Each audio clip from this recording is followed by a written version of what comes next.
My headphones have been going a little bit crazy. Can you hear me now? Can you hear me now?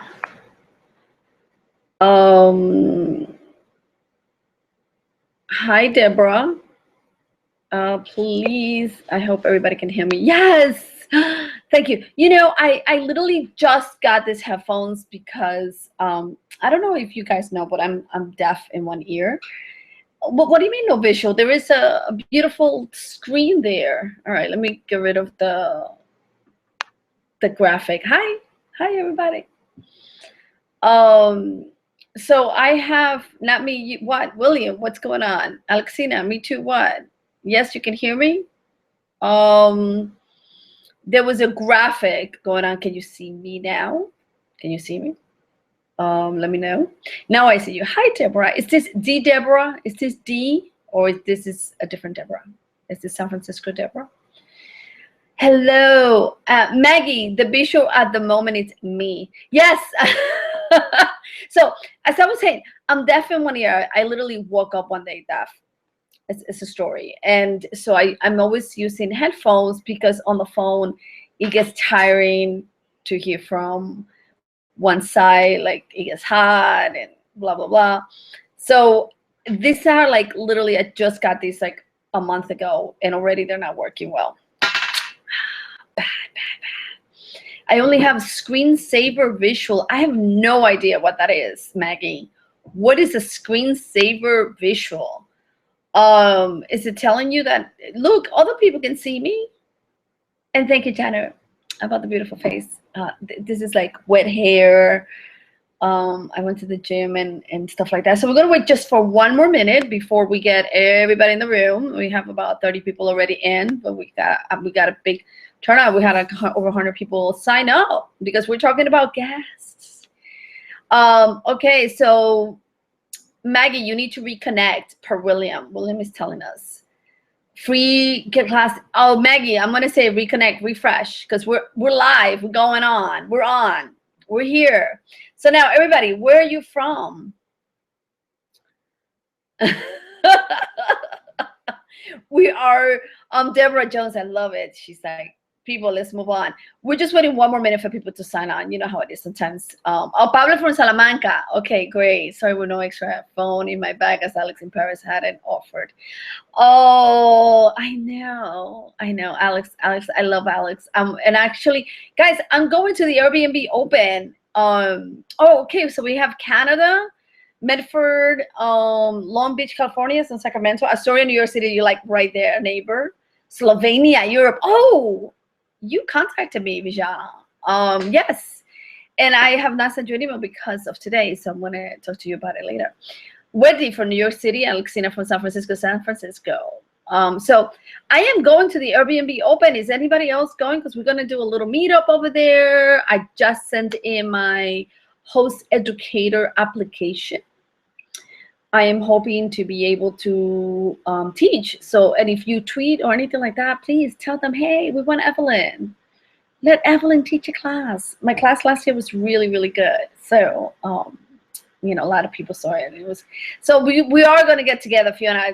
This a couple of different Facebook groups, and we will definitely have something a gathering this year. I didn't do one last year, but this year we are doing some gatherings and getting out. It's really hard just because it's a short weekend, and Airbnb always has a lot of events. So maybe we'll do something Sunday or maybe on Wednesday. Normally Airbnb has something on Thursday nights for Superhost. So yes. So we will see you there. I hope you all come. And in August, I just heard from Mr. Chip Conley, the head of hospitality from Airbnb, will be here giving us a class.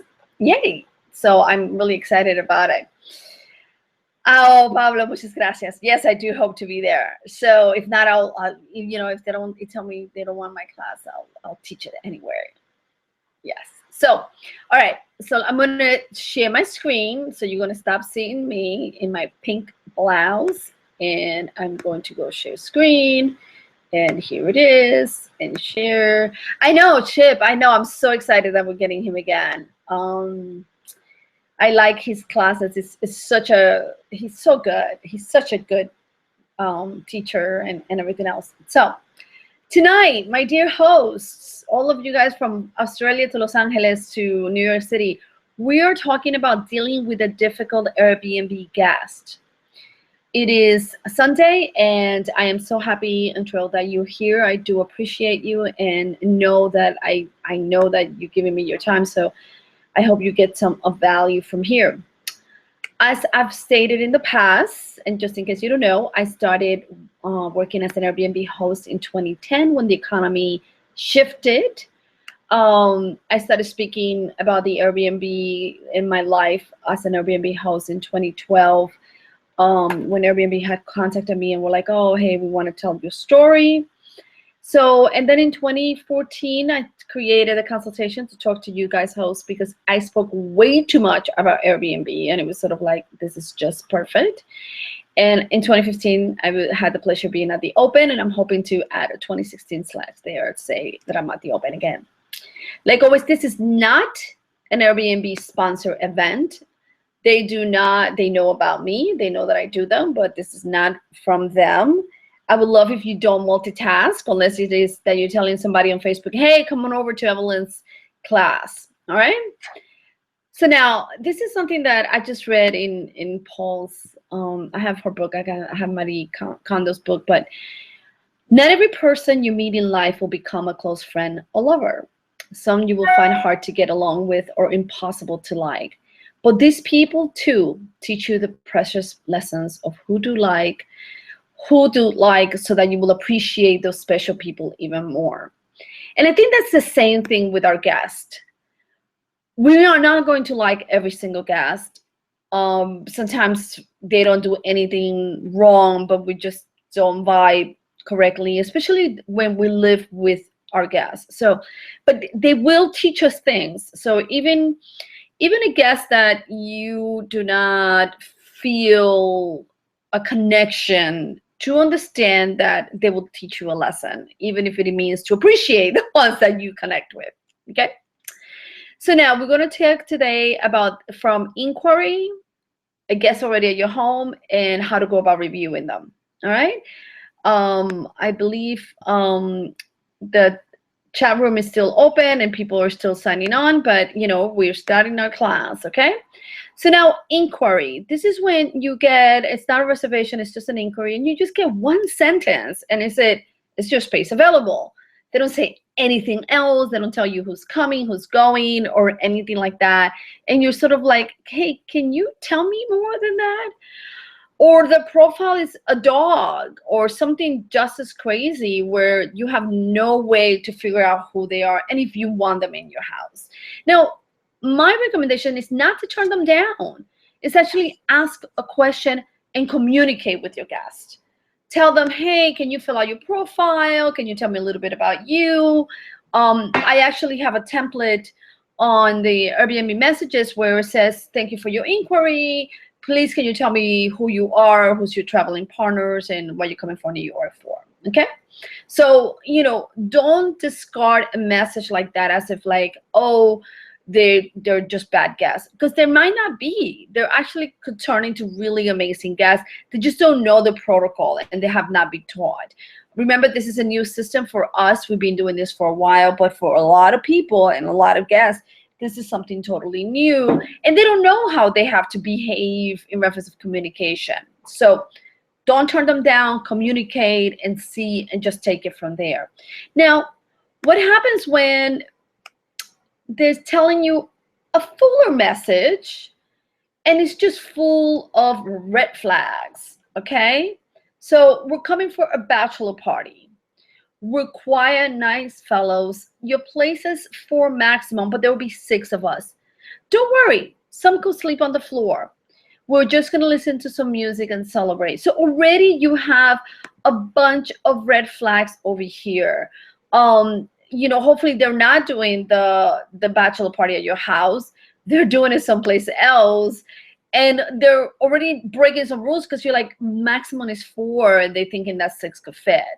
So, and then if they're telling you there's music and celebrate, it's like, is it that they're going to celebrate in your house? So something like this, you just say no. And you could gently say no, because you might want to have them later on in the future, but you could gently say, oh, look, I'm sorry, but I do have a maximum of 4 due to insurance policies, due to anything and everything that you want to say. But you could turn them down and say, I don't think we're a good fit. Thank you for your interest. Hopefully for the next time that you come back to wherever your location is at. So you could turn them down in a gentle way, but also knowing that they're not going to be a good fit for you.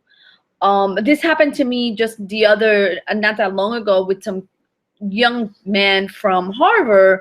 And he was like, oh, we're from Harvard. And I kept turning them down. I kept saying, like, well, this is a family-friendly neighborhood. And he was like, oh, yeah, no problem, and everything else. And I'm like, I live in the house. And that totally shut them down, because I knew there were going to be trouble. Okay? So it becomes them and not just me, and following your gut. Now, what happens if somebody asks you to book outside of Airbnb? Now, that's a bigger infraction. Okay, that's already they want to go outside the system. You have no guarantees, you have no protections. And for that, I will say, stop.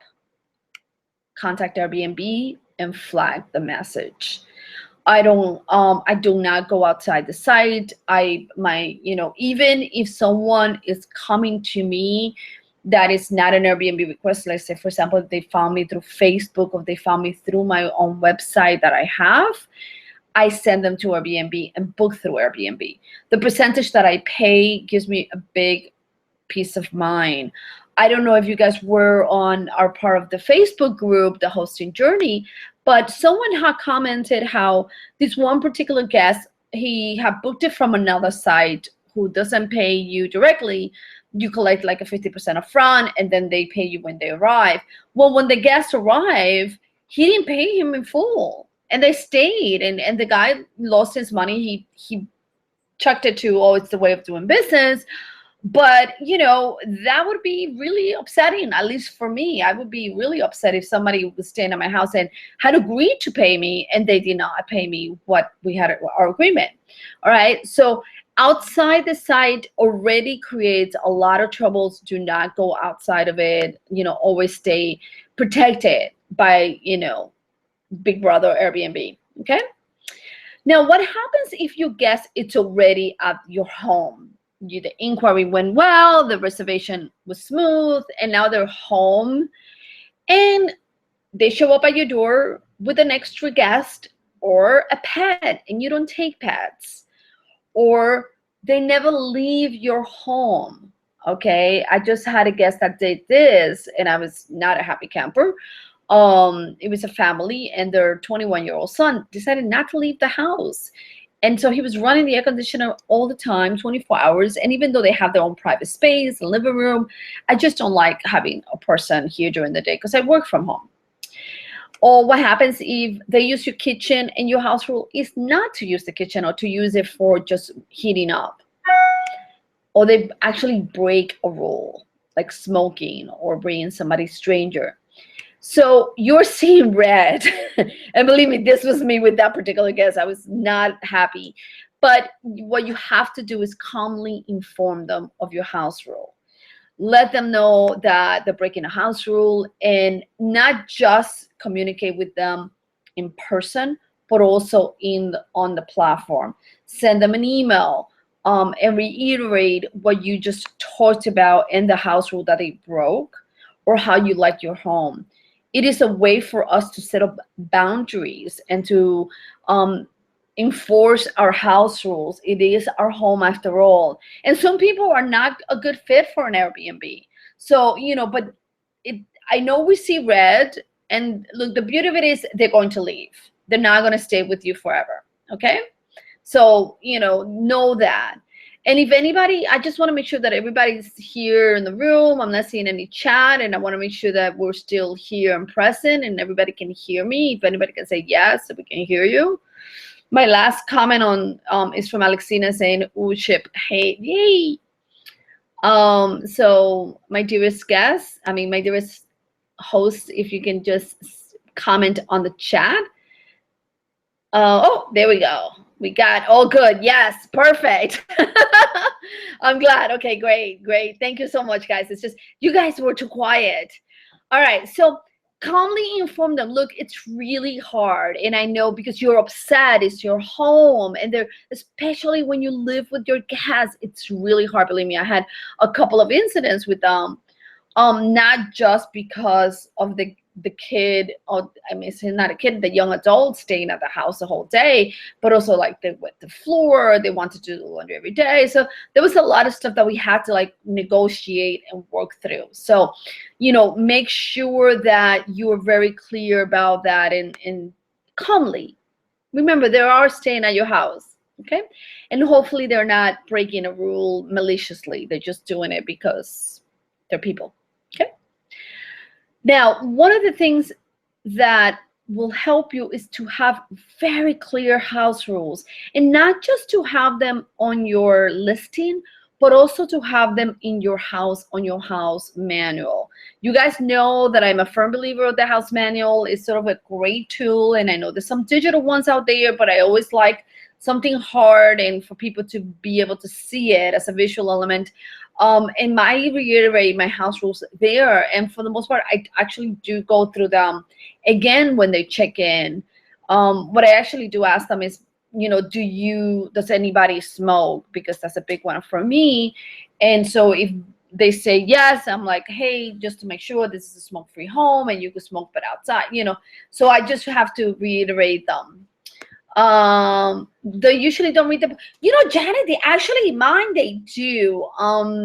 Because I give them so much information, and my statement whenever they ask me a question is, hey, you know, what, you know, go in the book. I answer the question, but I'm like, oh, it's also in the book, so they know.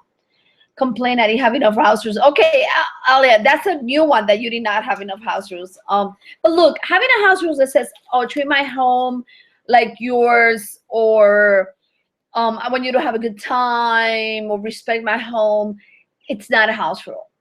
Okay. And Jen, let me just tell you something. My house manual is a binder.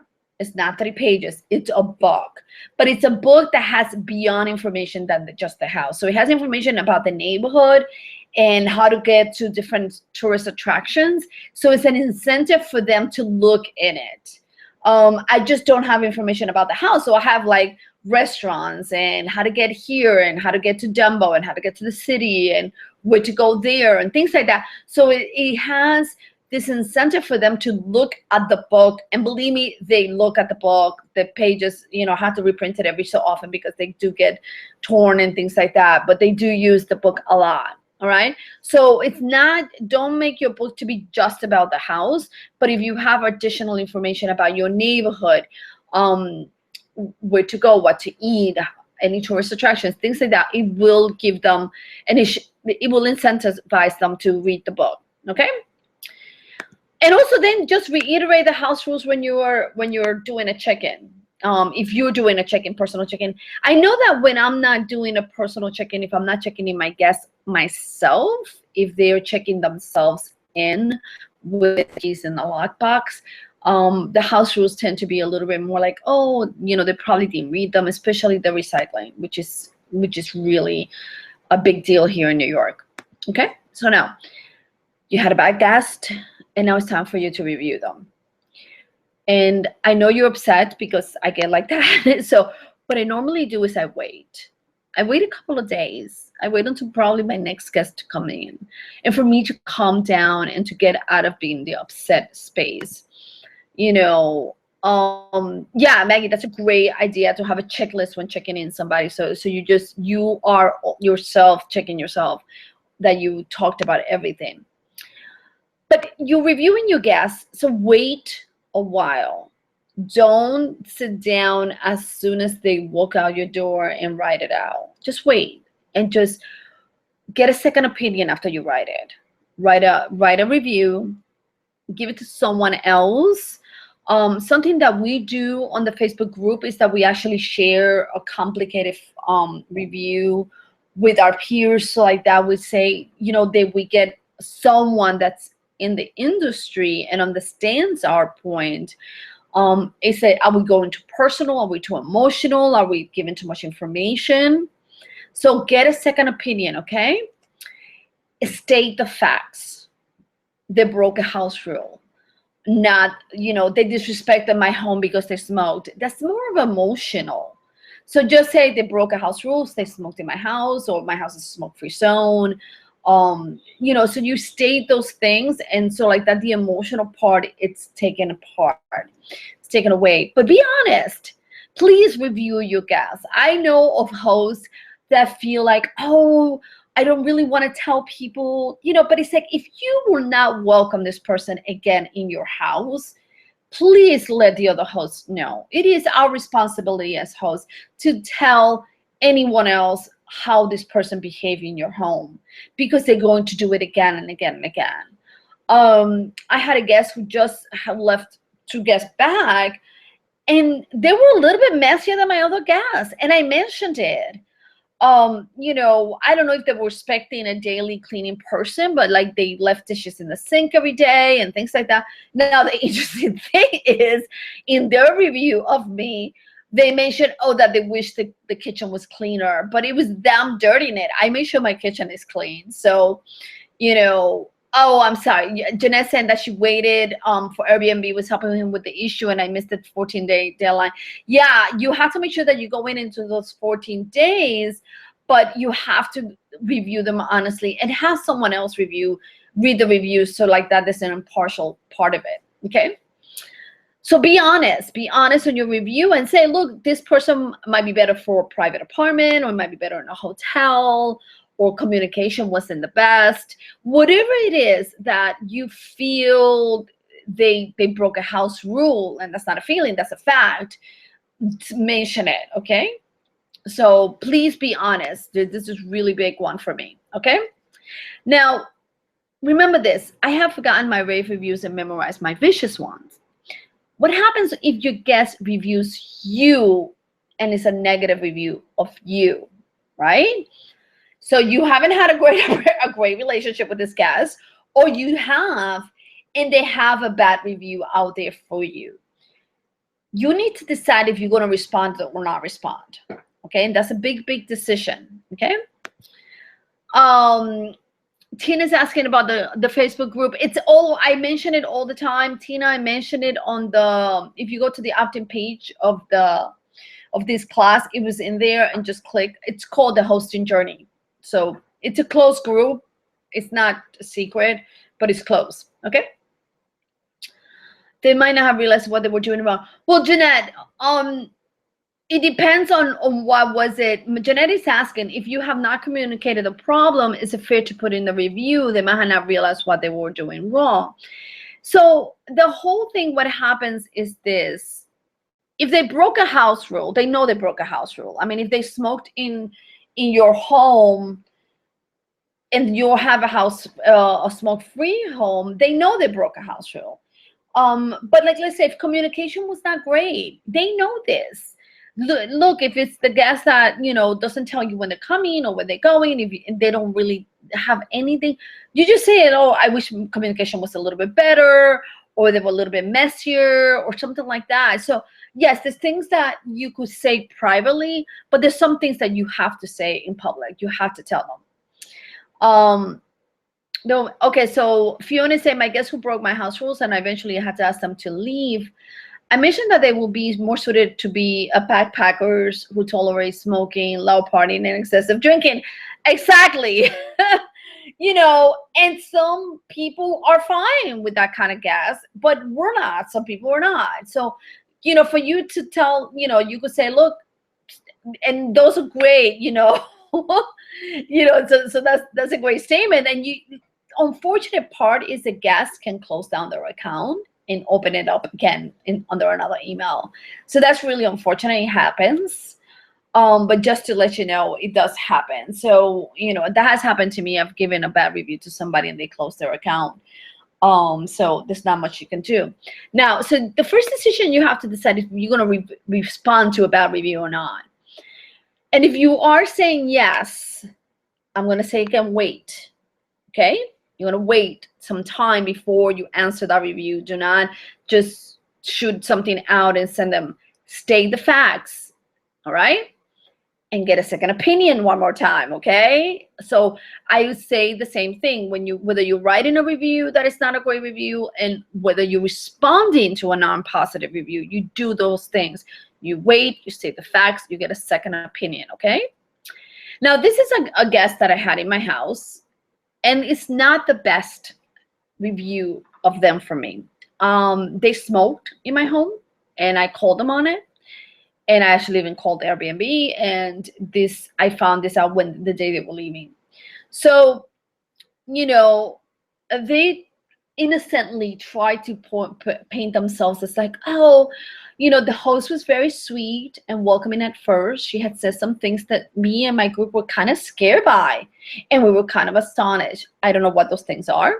We had never done an Airbnb, so we were asking what was needed from us. We made sure to be quiet and respect the owner as much as we could. He couldn't spell. But remember, we're college kids visiting, so we tend to go out and whatnot. Location is on point, but I don't think I'll be doing an Airbnb ever again. The host entered the house when we're not there and snooped around. That's a lie. It felt like an invasion of privacy and accused of smoking when no one had. We'll be booking hotels here on out. They knew I was going to give them a bad review, so they went and lied on their review, and I was not a happy girl. Airbnb will not remove this review. They stated that it was their experience, and so they kept this review, and this review is still on my site. All right. I decided to respond because of this part. The host entered the house when we were not there and snooped around. That is huge. Okay. And I said, my answer to them was, you told me you were coming to New York for a conference, not college kids looking for a fraternity house. I entered the apartment after checkout time to find a complete mess with all the air conditioners running and the apartment door open, a burnt coffee pot, and the smell of smoke. Even my exterminator smelled it.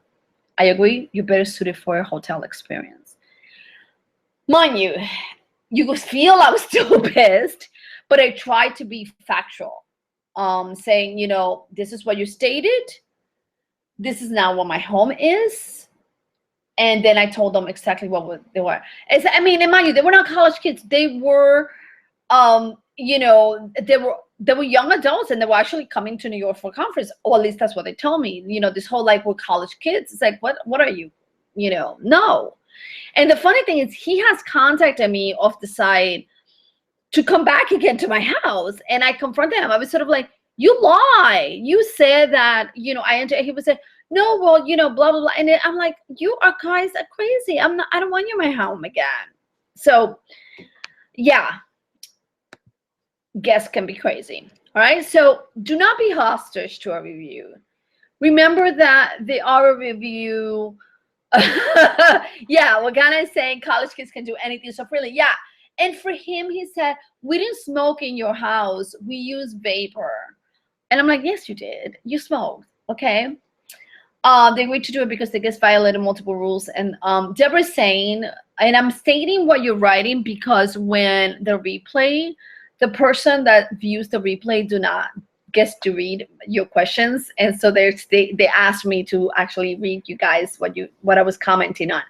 So Deborah Jones said, I just had Airbnb hide a review. They agreed to do it because the guest violated multiple rules, and the rules were on the site as well as on the house manual because they had violated the rules and then complained because I called them on it. Airbnb agreed to hide from the review. Yeah, that's a great thing.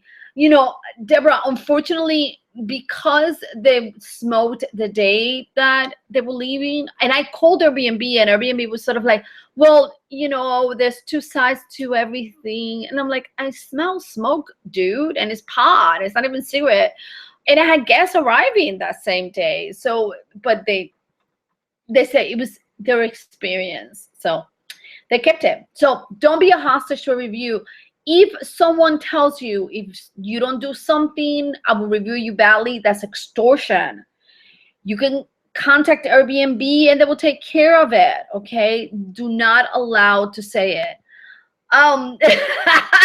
Jenny's saying, so now we have to specify no vaping too. I know, right? It's like, no smoking, including vaping.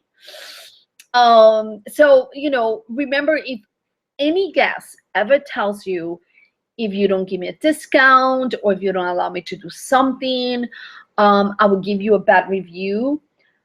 Contact Airbnb immediately, all right? And actually have it in writing, saying to the person within the Airbnb platform, hey, you asked me to give you a discount for a positive review. I'm sorry, I don't do that. So like that is in writing, and Airbnb can see it when you communicate, when you contact Airbnb, okay? My guest had our, so Fiona is saying, my guest had our extractor fan on, which alerted me to the fact that they were trying to hide the smell of smoke. I still smelled it and confronted them with it. Is this the gas that you kicked out of your house? Yeah, I mean, it's like, guys, you're crazy. No smoking means no smoking. Yeah. So don't be hostage to a review, please, okay? Look, I want you to welcome the right guest. I want you to feel calm when your next guest walks in. So I want you to come over and pick my brain. My brain is full of information, way too much stuff about Airbnb.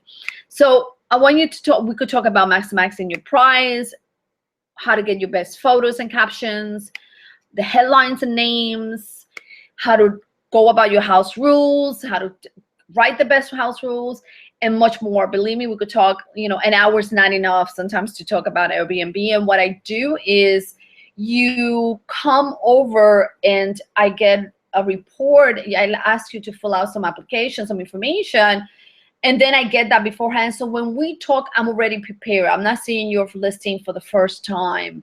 I have already worked on the report that I'm going to give you and all the information. So like that, our hour, it's really, valuable for you. And for this webinar, we're giving you 10% off instead of 2015, it's 2016. So it ends on Friday, August 5th. It's a 10% off. Just go to my site and, use the coupon code webinar and book a session. So thank you guys for being here. I am actually going to do what you guys love to do. Jeanette from Santiago says she unlisted her house for a while until she recovered from bad guests, almost quit, but it's too rewarding. Look, don't let a bad guest stop you from from the hosting. You did the right thing. You took some time off and took a little bit of time away from it, and then just come back to it, and find out why is it, what was it about guests that they were not being the best alignment with your style of hosting. Right now, things have shifted in New York. I don't know what's going on. There's not a lot of bookings happening. I have one of my places totally booked. The other one is not. So, you tend to be like a little bit more like, oh, yes, I need to get that. But it's pausing and saying, is this the best fit for my home? So, dear host, it's only 7:30. So we have a little bit of time. You know what you have to do. You want you to give me your URL of your listing if you are brave enough for me to give you some comments on your listing. And I'm going to show you how to get your URL. Let me share that with you, because if you don't give me your URL, I'm not going to show it. Okay, so this is it. This is your URL. Okay, and look, she is ready. All right, so Bijan, let's find out what is going on with your space. All right, here we go. Let me share the space with her. Let me share her photo with you guys. And Jeanette, I totally empathize. It's really hard, and especially if you're living with gas, it's really difficult and challenging. So this is from Slovenia, and I am going to give you a very quick comments on your space. Wow, I cannot believe a whole apartment for 30. Oh, it's a private room. Okay, a private room with 3 guests and 2 beds. All right, I'm gonna look at that in a minute. All right, this looks pretty though. What is also they digging you on location? Okay. All right, so your first photo, it's a little bit it could be anything. It's not that special. It's not bad. It's okay. This looks nice and clean, and I like it. Let me just see a little bit more. This is a good picture. I probably will move this one up in front just because it's a little bit livelier. You have flowers and things like that. So I will move this one number 3 to number 1 spot. Now let me ask you a question. Do you allow your guests to use the washer and dryer? If you do not, I will not show them. Okay. Entrance to the building, we welcome you anytime. So it shows like it's a private building and secure, which is a good thing. Wow, you waited, you picked them up at the station. That's huge. 20-minute walk to the center, or 5 minutes by the bus. Okay, so you have a lot of photos of Slovenia, which I haven't been to. I would love to go there. But let me ask, I mean, I don't see a lot of photos of the share spaces. All you have is showing is the kitchen and the bedroom and the bathroom. Do they have a living room that they could use or anything like that? Is it waiting for you? You're a young family of 4 renting 1 room in our apartment. That's a king size bed. It didn't look like a king size bed. Let me just see this again. It didn't look like a king size bed. But I guess it is. All right. I would probably have another photo of the room, unless there's nothing more on the room that you're not showing. And probably, do they have a living room? Okay. Can they use the living room? So I hope that answers your questions. All right, Kathy. Let's go to Kathy. And host, we only do 2. If you really want for me to be all over your listing, you're welcome to hire me. I talk about Airbnb way too much, as you guys know. Bijana, no, just bedroom and bathroom. Oh, so you don't offer the living room? Okay, no living room. Will you lead with kitchen in a shared space? No, I wouldn't. I mean, it depends. The bedroom, you only have 1 photo of the bedroom. I will have probably 1 more. Do you have other things that you show in the bedroom and things like that that you share? So, I mean, is there a TV in the bedroom? Do they have Wi-Fi or anything else like that? Okay, let me share the next photo, which is Unique Artisan Cabin. I like the name. Let me present to everybody so you guys can see it. Yeah, I know you meant, as the first photo.